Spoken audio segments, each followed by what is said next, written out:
this unusual and a bit unprecedented meeting.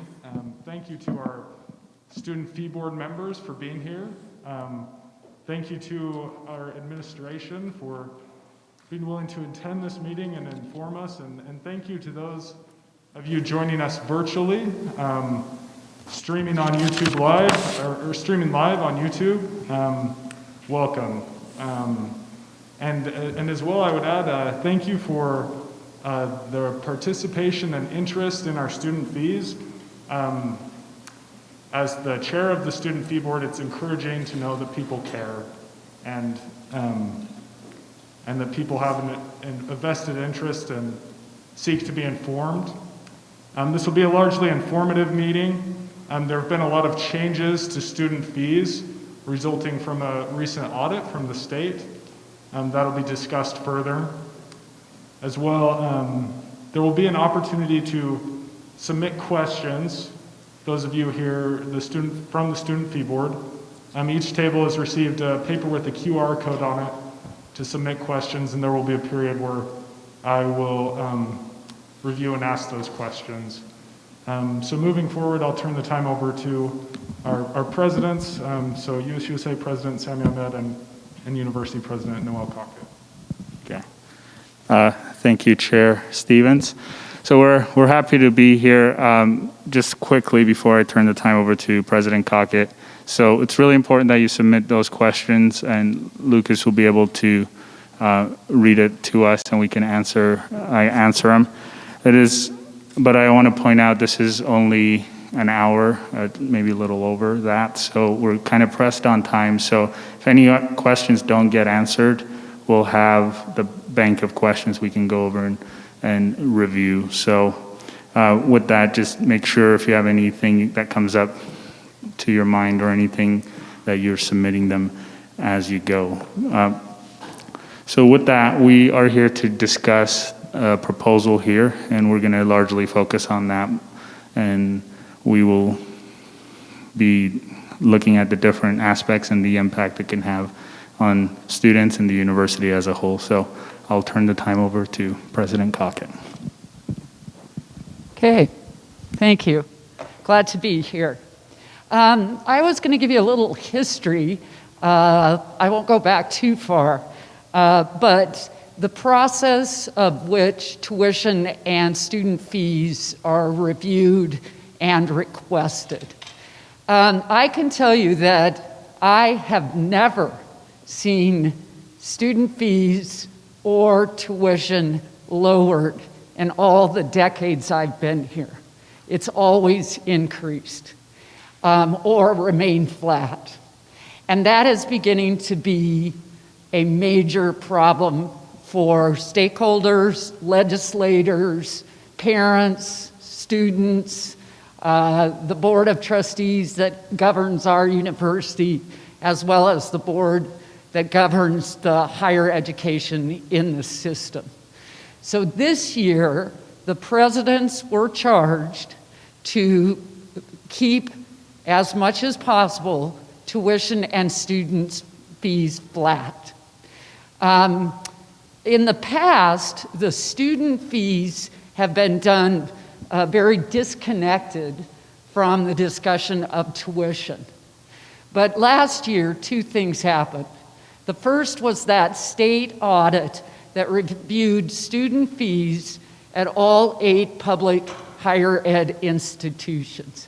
It was done by the state audit office. And the recommendation was there shouldn't be student fees as they currently exist. The state auditor interpreted student fees as a tax, that it was taxing students for services, and that instead we either provide those out of tuition if it's essential for education, or the people using the service should be the ones to pay.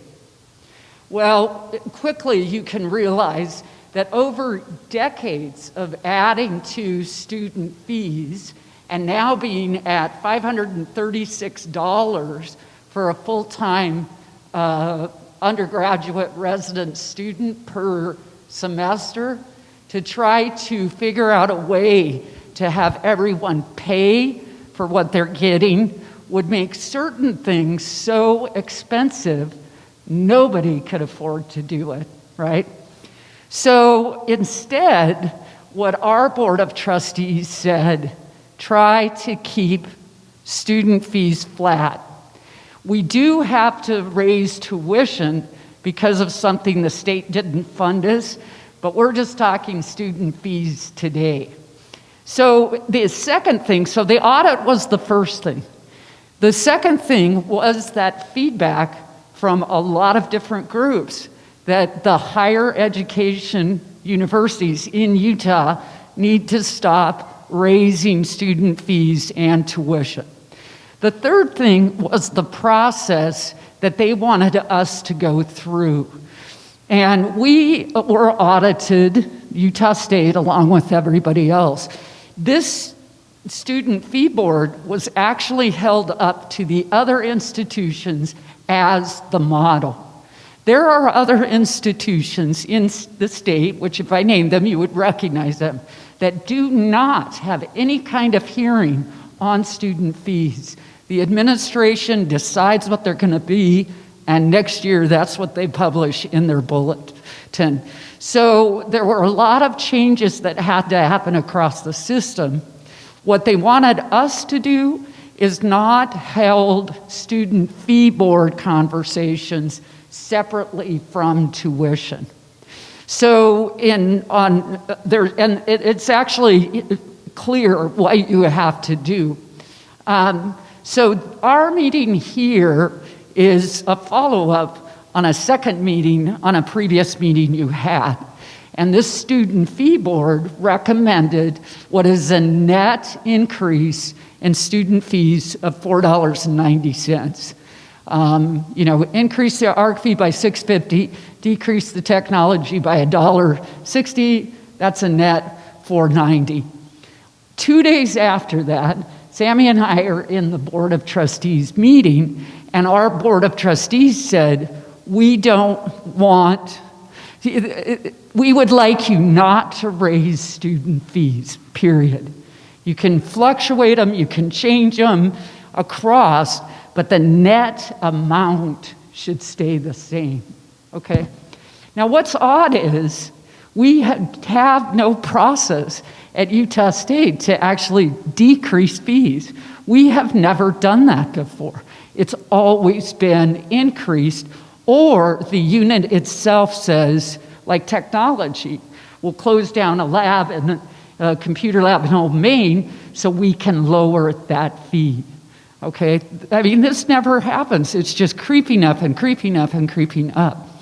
So Sammy and I talked, and we thought you folks should be involved and aware of the process to hold our student fees flat. And that's what this whole conversation has come down to. So what I'm hoping is that we can show you a plan. Yes, it stinks if we're going to raise the net amount by $4.90. Doesn't sound like much. I mean, you're thinking, well, $5. I spend more than that in Aggie ice cream in a semester. But that's not the problem. When you add that across 27,000 Utah State students, that's $20 million, okay? And people say, well, what are these things you're doing? Who's paying for it? Is everybody getting benefits for it? Does it really impact education? Because outside the university, that's what they want to know. How much are you charging this student to get a college certificate or a degree?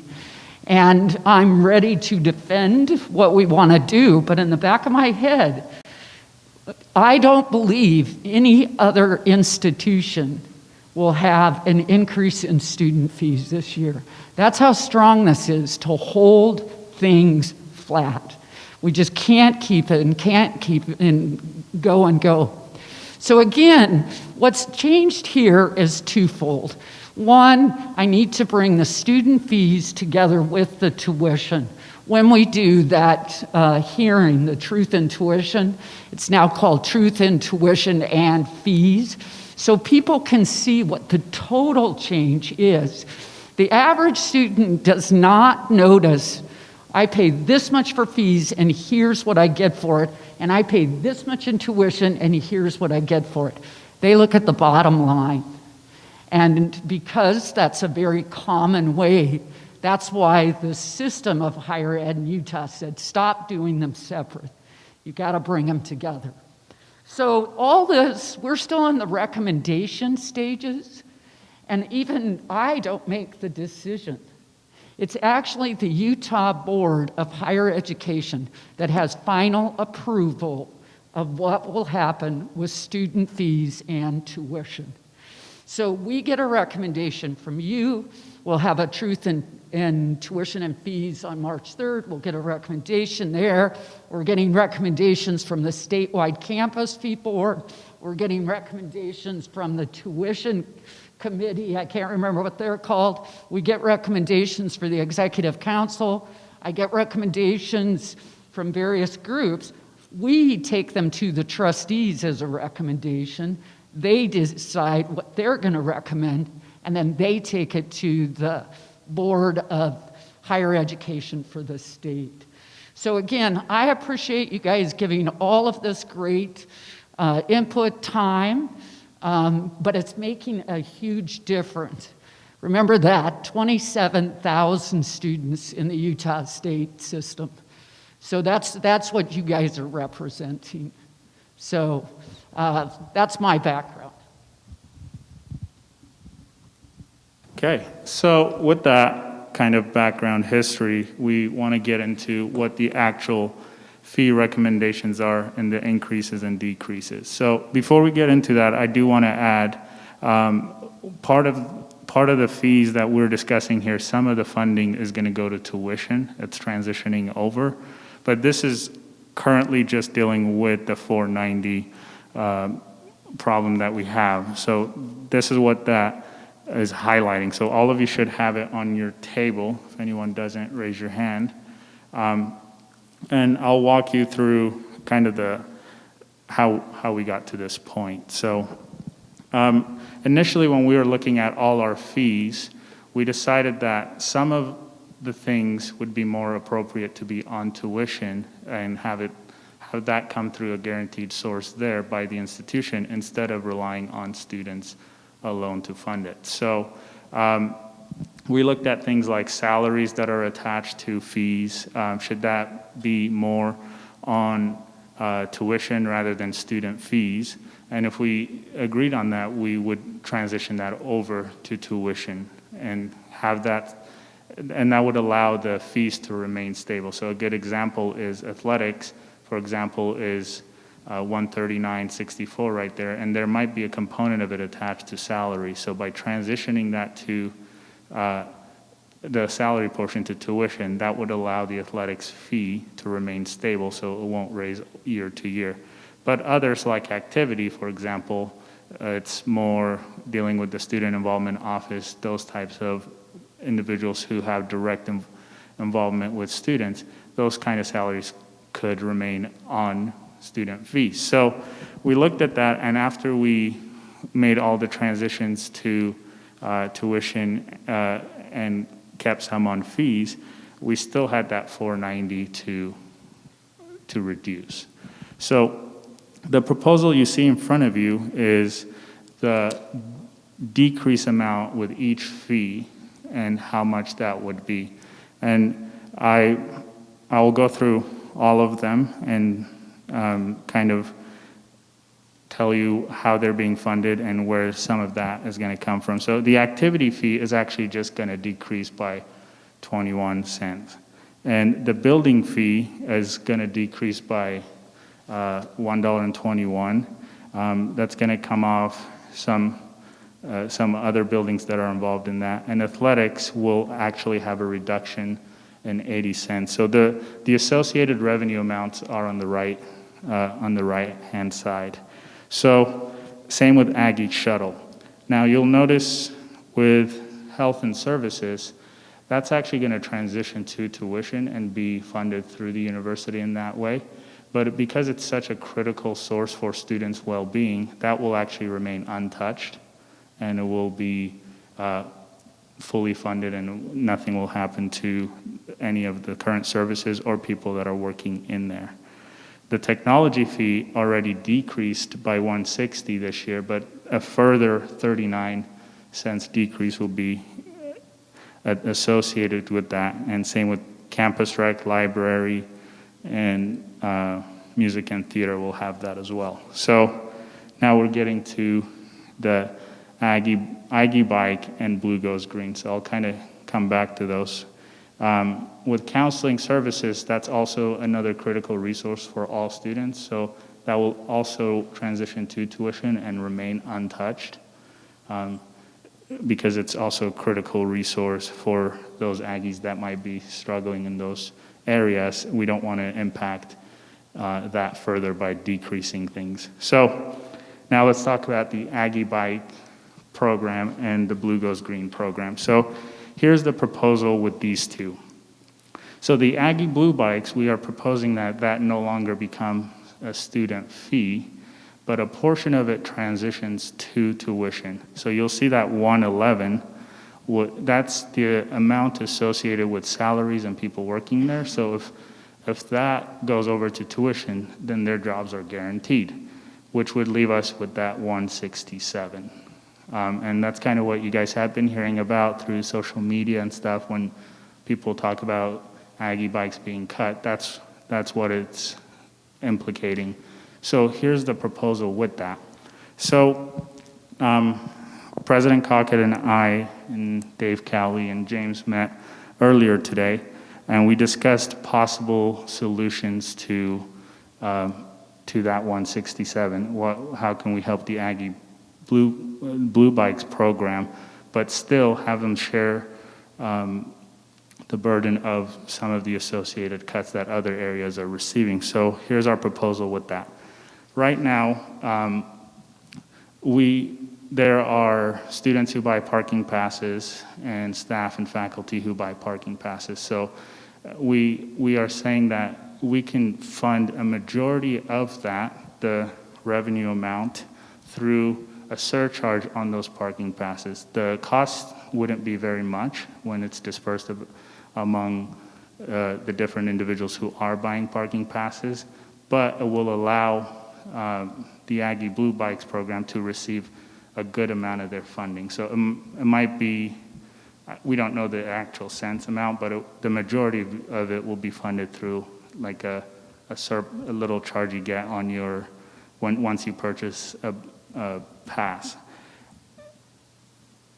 In addition to that, there will be still a certain amount, we're saying $10,000 on the right, that Aggie Blue Bikes program will have to find for the first year. So the addition surcharge will pick up the majority of the cost, but there's still a portion of it that will be cut, and they'll just have to find an alternative funding source.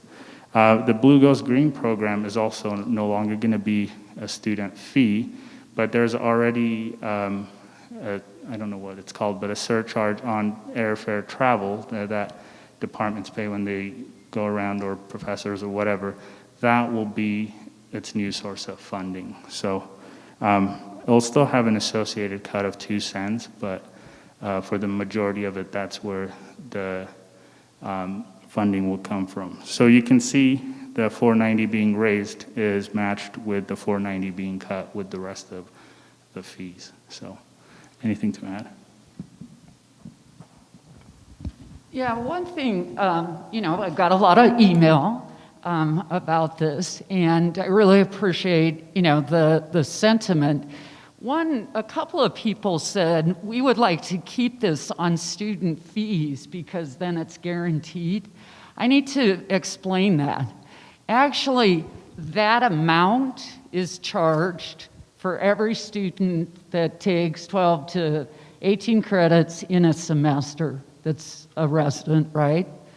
So that amount is constant, but the total dollars collected is completely variable, and it is dependent on the number of students who enroll. Okay?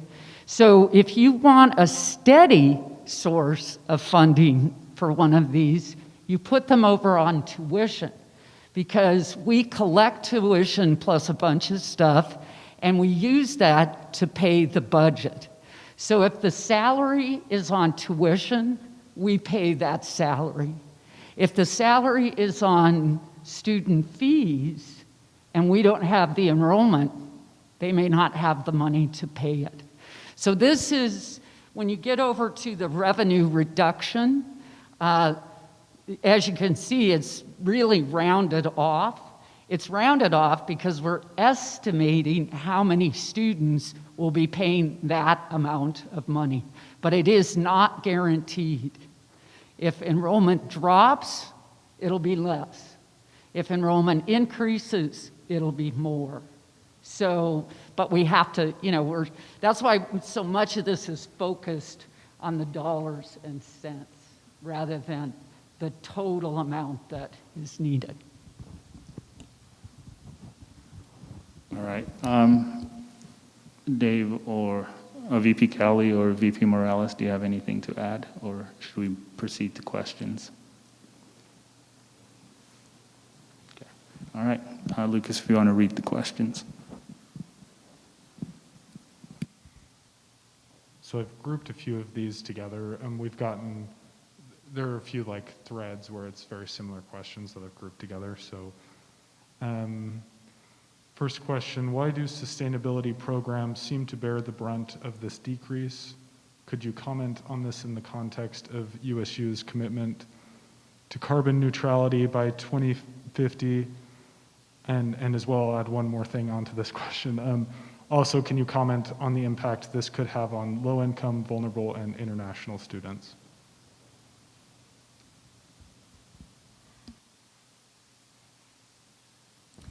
So if there was no other funding coming in, I would say that's exactly what's happening, right? Aggie bikes would be reduced by, very significant. Blue goes green would be, decreased. What we're trying to do is move the programs that students have supported to other funding so it's more secure, okay? Again, it comes back to this idea that student fees are dependent on the number of students that are enrolled and how many credits they're taking. And we are seeing, hopefully it's just for COVID, but we are currently seeing a drop, okay? So these programs, as they are now, are going to have to absorb a reduction in their budget. We're trying to shift them to other things where we can sustain their funding. So for instance, the Blue Goes Green is going to move. I am putting other, we call it hard funding in there. So it is not being shrunk, it is not disappearing. I'm trying to shift it to something that's more secure. So I hope that makes sense. I believe totally in the sustainability. This will, again, how Blue Goes Green works will be up to that Sustainability Council. They're gonna have that surcharge on the airfare. That's a new allotment of money that's going to them, and we're shifting this money over to them as well. So in the grand scheme of things, in a couple of years, they're going to have almost double the money than what they once had. So,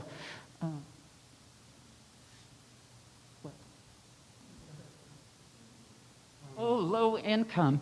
Again, what we realize is that, again, you guys have made it very, very clear. Aggie bikes, important for low income people. And I feel so bad because it got out there somehow. This is being cut. We're shifting it to other sources of money, except for those revenue reductions that are in those parentheses. And we've talked with, James could speak more, Vice President Morales could speak more to this, but the person that's over that program is really, really thinking he can do grants. I mean, I'll do a fundraiser for them, whatever it takes. You guys' passion about those Aggie bikes tells me people would be willing to help us keep that, right at that level. So, and I'm ready to go, on making sure we can cover that 10,000. Yeah, just so I can add on that as well in regards to the bikes. Right now it states that the cut, it looks like, is 167, but truly it's just that 10,000. We don't know what that comes to the cents wise, but it's being transitioned to a different funding source. So when you see 167, it's not actually all 167 disappearing. It's a portion of that 167, which is still small. The majority of that will find a new source of funding. And the proposal is maybe doing a small surcharge, which will be minuscule on parking passes and things like that. Oh, around $10. So there you go. Just so you understand that component. So there were several inquiries about the possibility of a revote on the ARC fee increase in light of this new information, and which we acknowledge that you were informed of the trustees' position following our recommendation. But yeah, there were several inquiries about the possibility of revoting on the ARC fee recommendation, the increase.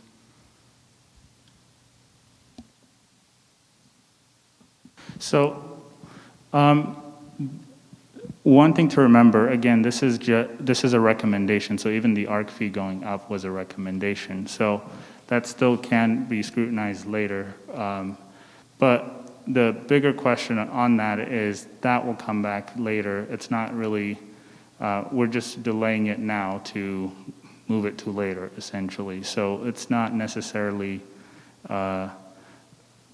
because we decreased it now, it won't ever come back again. Anything to add, President? Okay.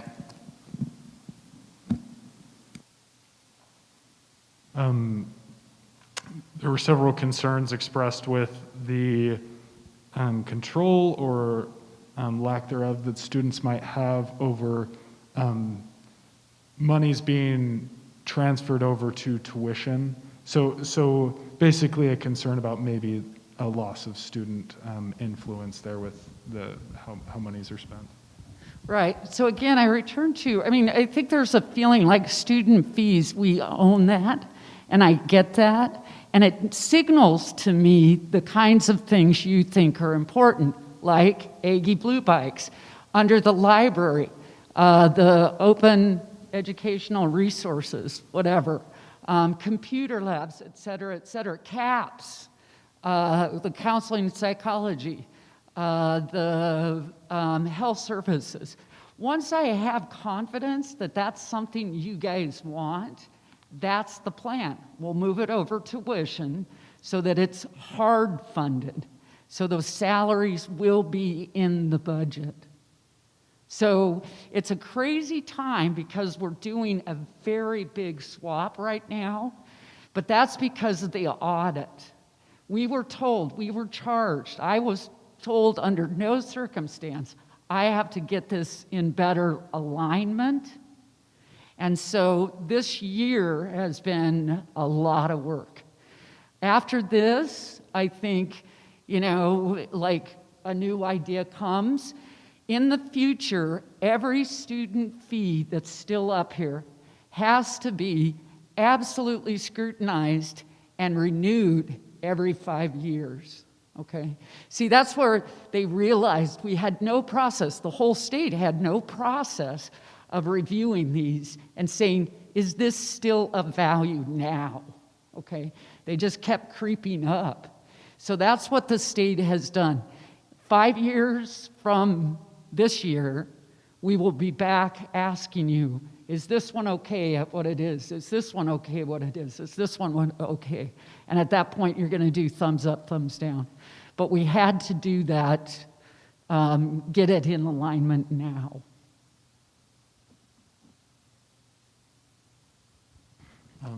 Okay. Could we review how much the cost of parking passes would increase, and how that funding compares to the current Aggie Blue Bikes fee?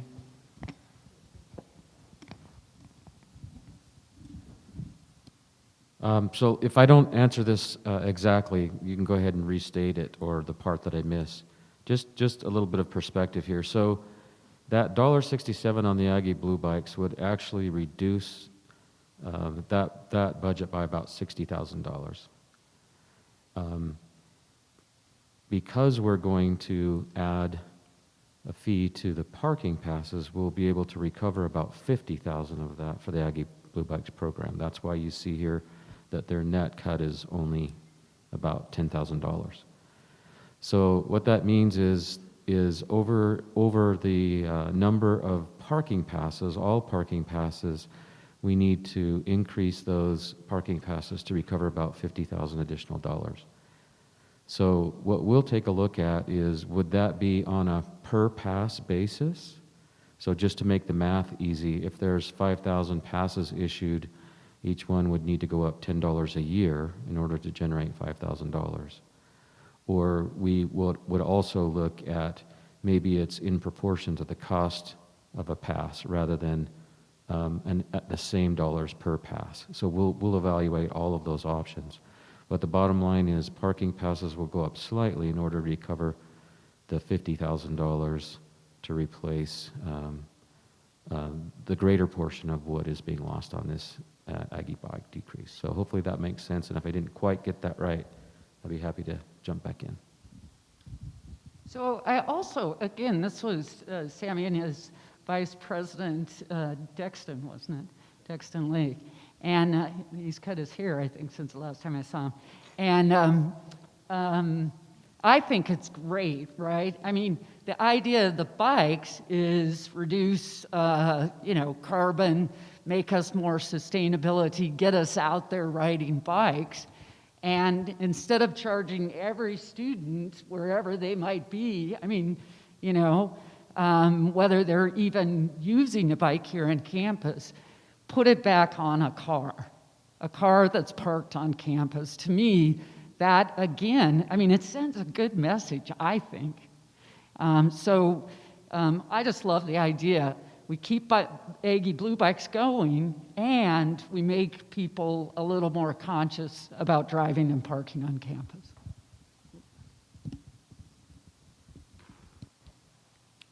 How long do you speculate this freeze in student fees increase to last? Indefinitely. I really think there's a lot of concern about increasing tuitions.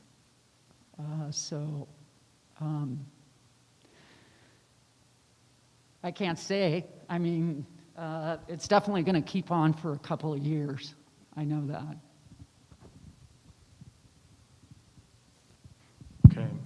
Why was athletics only cut by 0.5% while Aggie Blue Bikes are getting cut by 60% if neither serve all students? Why are we cutting the smallest fee?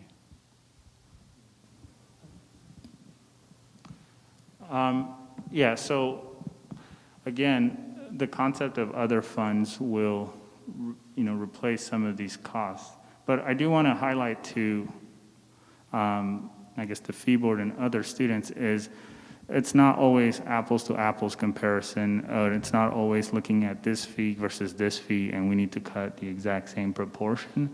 Some fees do more for the university than others. That we just need to recognize that there is a hierarchy of fees, essentially, right? So when possible, shifting the cost to other funds and making the same thing sustainable, let's do that. But if we do have to make cuts, we're going to have to look at the things that have the most impact to the least impact and make the decisions accordingly. The voice of students has been considered in this. The initial proposal with Aggie bike fee was to get rid of it completely. And then it was maybe just 167, and then it went down to let's find this parking source. And they'll still have to take a cut, but people are feeling strongly enough about it that why don't we just look at different ways to preserve it. So if we're talking about listening to people's opinions and making adjustments, that is being done. But if we're talking about not touching anything at all because, we like it or we don't want to change, but we want other fees to get more cut because we like that better, that to me doesn't make any sense. But if you follow through the process and the recommendation process, you can clearly see that every time pushback has been brought forth in regards to a fee, students have been listened to, but it's still with the idea of a compromise. And I feel like that's what's being done here with the sustainability, specifically talking about the Aggie Blue Bikes. A compromise was met there.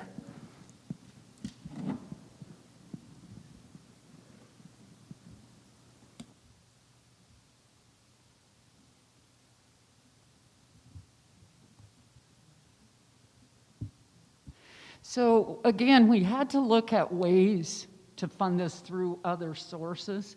We're already super, super high on athletics on other sources, right? We're hitting donors. We got the media contract. We're doing ticket sales to public. We're doing Learfield advertisement. So it was one of those things where you say, which one do we like? Which one are we more likely to find alternative funding? And again, to me, the parking permit seems like a great idea. Now, we could charge the parking fee for $50,000 and give that back to part of it to athletics, but it doesn't make as much sense. You see what I'm saying? So we're trying to match up the alternative funding to this program fee as well. And it does seem like the parking fee fits Aggie Blue Bikes. It might fit Blue Goes Green and, flip that or something, but we're trying to match this alternative funding with the alternatives, or with the fee. At the risk of maybe being redundant, there continues to be questions submitted of this nature. So is that parking pass surcharge guaranteed for years? How long will it last? Yeah. Yes, it is. Yeah. Okay. Have we ever lowered a parking fee? No. Your parking permits always go up. So. Okay. And again, this may be a bit redundant, but could you explain more about the long-term nature of this proposal, and could you explain more about the sustainability of Aggie Blue Bikes receiving funding for years to come? Yeah. Well, just keep letting us know. I was going to tell you one that's hidden here. That's actually that open educational resource. That's the library. It's in the library. And, people tell me they really like that. They think that will lower their cost of books. So we're actually pulling that out and putting that over on another source of tuition. So think of this as more of a rolling process. We got to get it down so it's more manageable. Every 5 years, we look at it. So your Aggie bikes have more likelihood of a sustainment on a tuition. It's now in James Morales's staff budget. So, you have, and it's not contingent on enrollment numbers. That's the thing you have to keep remembering about student fees as well. That's not an automatic, every year we will get that much. So, it's these kind of conversations. You'll know if Aggie Bikes gets closed, and you'll let me know, right? So we've got to keep having the conversations about what you guys want, whether it's on tuition or whether it's on student fees. Could we talk a little bit more about how fees are prioritized and kind of the criteria that goes into it. It was mentioned. It was kind of hinted at, I think, in Sammy's comments that some fees are more important than others. Can we just talk about that? How those are prioritized a little bit more?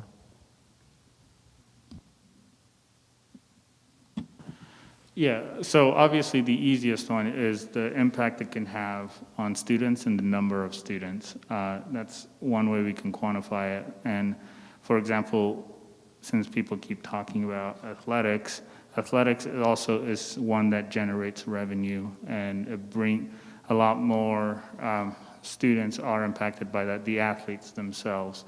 So, we talked about athletics is already receiving so much funding from alternative sources. Further cuts in athletics, yes, it might seem small, but the impact on a program that is a core part of the school could be bigger than, a bike program that the numbers we looked at say I think it was 2,000 was one that was given to us by the Aggie Blue Bikes. So there's ways to compare it that way, the level of reach it has on students, the way it affects essentially the university revenue-wise, or the impact it has on each individual student. So you can see it pretty clearly with all those fees. For example, if you look at health, health is important, and counseling and psychological services is more important. If push comes to shove and we have to get rid of one, ask most people, they're not going to pick Aggie Blue Bikes over counseling, for example. And I think most would agree with that.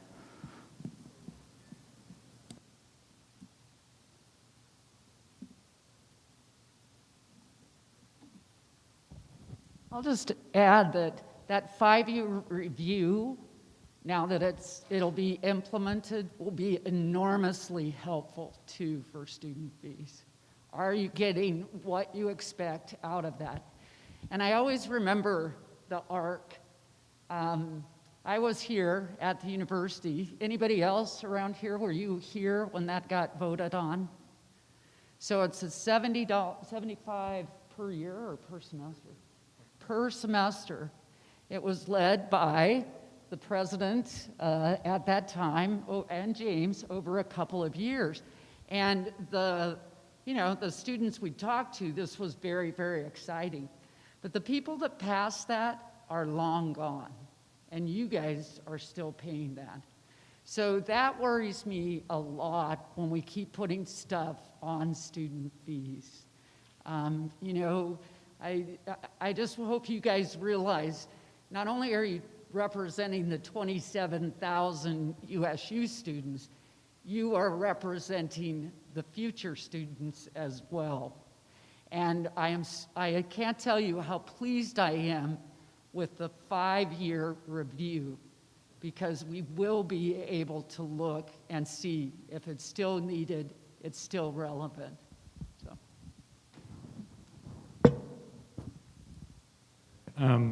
So the questions are getting to be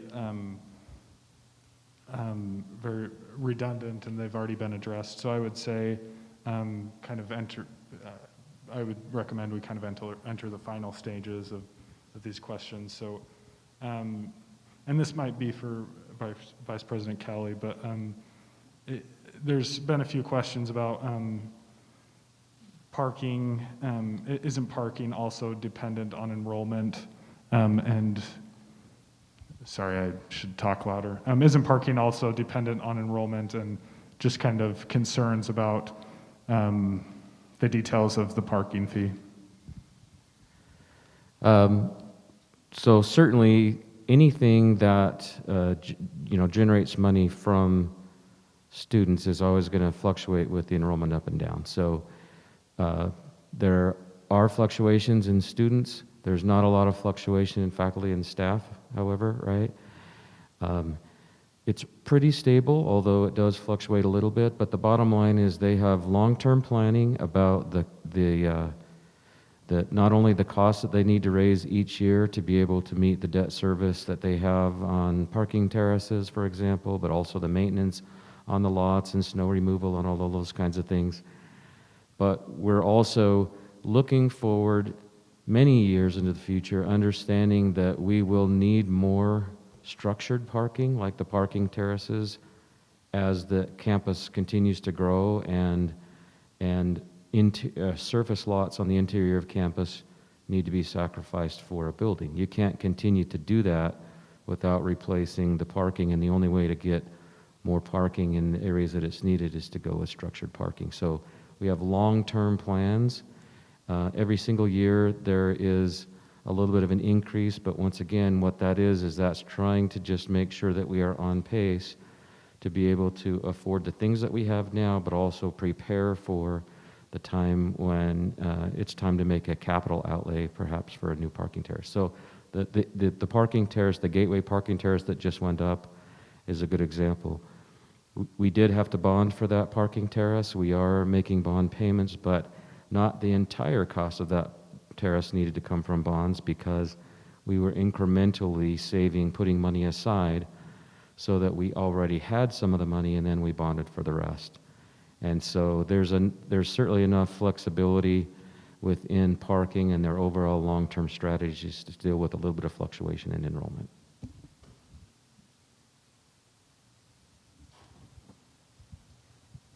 Okay, we'll conclude the question and answer portion of the meeting. I want to thank President Cockett and President Ahmed and Vice President Cowley for answering these tough questions. Thank you. And as well, I just want to thank you and let the board know that this meeting really didn't have to happen. And this is, as the chair of the Student Fee Board, I want to just say that this shows a commitment from our administration to hear students' voices and inform us and be transparent. This is, the fact that we're here shows that commitment, so thank you. And I'll turn the time over to President Ahmed and President Cockett for final statements.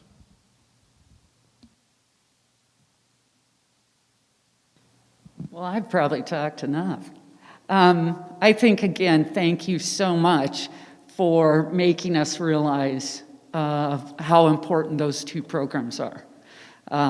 Blue Goes Green and Aggie Pike. I did not realize that. However, now I do.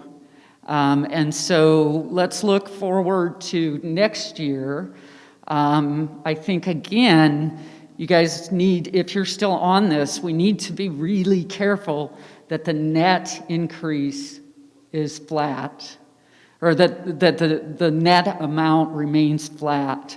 I think we will have problems trying to get approval up higher if we're increasing student fees.